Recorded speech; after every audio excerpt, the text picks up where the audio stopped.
For centuries, Japan was shaped by a strict social order.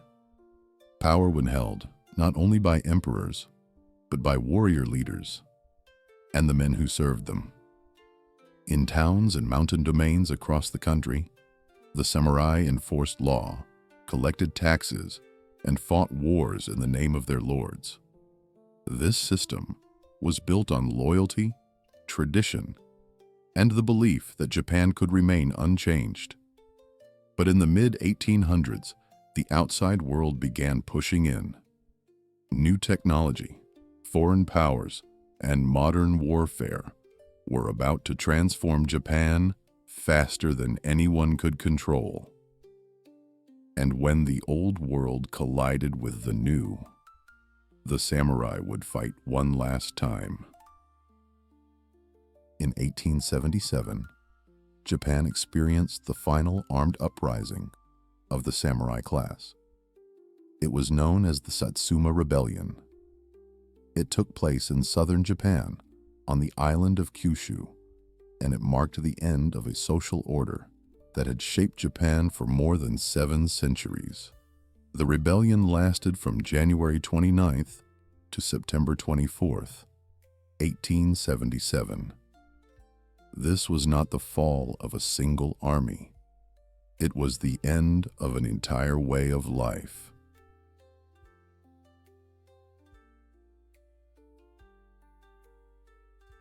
From the 12th century onward, the samurai formed Japan's ruling military class. They served regional lords known as daimyo, and ultimately answered to the shogun, Japan's military ruler. Samurai were not only warriors, they acted as administrators, judges, and law enforcers. Their conduct was shaped by Bushido, a moral code emphasizing loyalty, discipline, courage, and honor. By the mid-1800s, Japan had approximately 2 million samurai, making up about 7% of the population. For centuries, their status was unquestioned.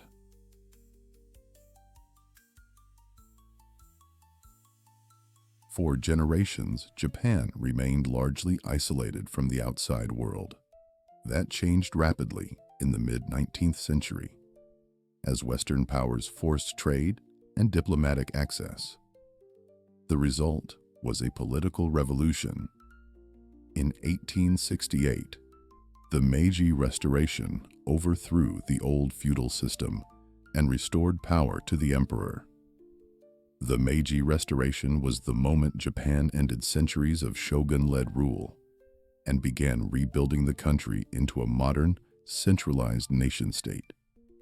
With a national army, new laws, and rapid industrial growth, the new government sought to modernize Japan as quickly as possible, fearing colonization by Western empires.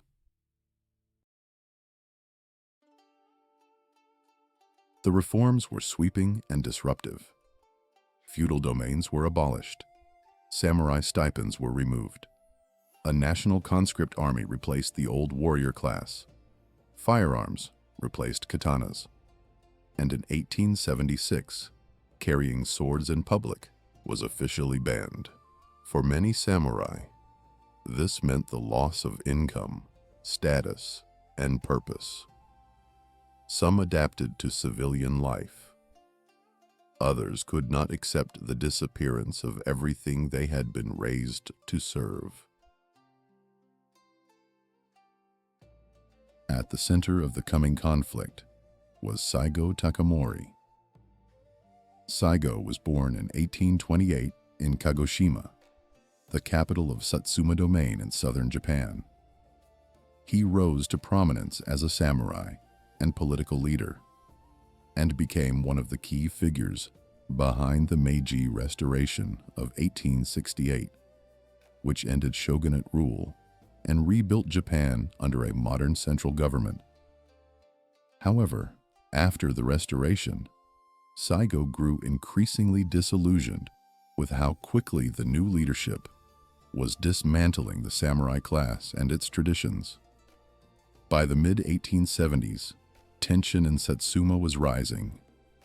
and many former samurai felt the government had stripped them of their income, their status, and their purpose. The uprising that followed became known as the Satsuma Rebellion because it began in Satsuma Domain, modern-day Kagoshima Prefecture, and was led primarily by Satsuma's former samurai. In January 1877, events in Kagoshima escalated into open conflict. Around 20,000 former samurai rallied to Saigo's cause. They faced an imperial army of more than 60,000 conscript soldiers, armed with modern rifles and artillery.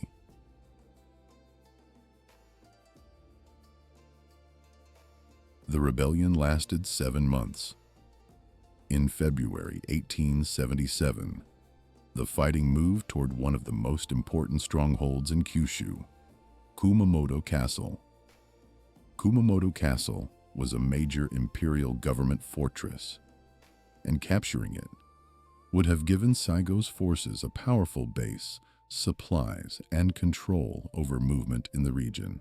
The siege of Kumamoto Castle lasted from February 19th to April 12th, 1877, and it became one of the key turning points of the war.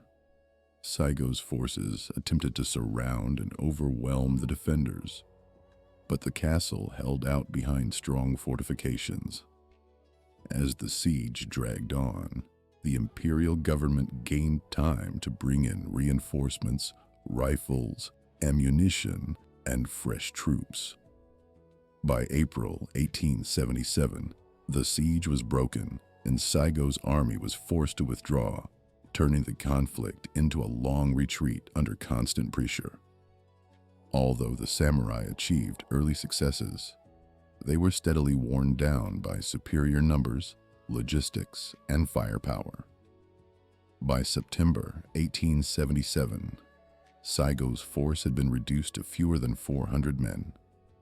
They retreated to Shiroyama, a hill overlooking Kagoshima City. In late September 1877, imperial forces surrounded Shiroyama, a hill overlooking Kagoshima City, where Saigo's remaining samurai had made their final stand.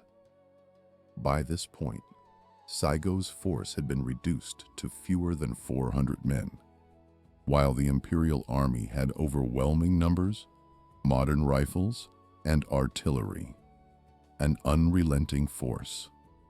During the night of September 23, 1877, imperial forces bombarded the hill with artillery until dawn, cutting off escape routes and weakening the samurai's defenses, defeating many before the final battle had even commenced. On the morning of September 24, 1877, the remaining samurai launched their final charge down the slope, knowing it would be their last stand. They were met with concentrated rifle fire, and with so few men left, their charge and fighting ended quickly. The samurai were defeated within minutes. Saigō Takamori was struck by gunfire during the battle and was mortally wounded. What happened next has been debated, but many historical accounts describe Saigo passing away shortly afterward, either from his injuries or by seppuku, which was traditionally seen as a way for samurai to finish living with honor rather than be captured. With that, the Satsuma Rebellion ended, and the samurai era came to a close. The defeat at Shiroyama marked the end of the samurai as a military force. With the Satsuma Rebellion crushed, the Meiji government proved that Japan's new national army, built on conscription, rifles, and modern tactics, had replaced the old warrior class for good. Japan continued its rapid modernization, expanding industry, strengthening its economy, and building a centralized state capable of competing with Western powers. But even though the samurai were defeated, their influence did not disappear overnight.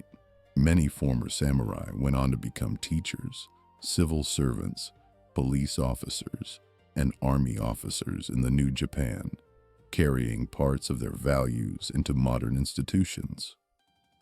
In later years, Saigo Takamori was pardoned by the government and came to be remembered as a symbol of loyalty and transition rather than rebellion. The Satsuma Rebellion is remembered today not only as a final battle, but as the moment Japan fully crossed the line between the old world and the new. The samurai did not vanish overnight, but after 1877, they no longer ruled Japan. Their age had ended.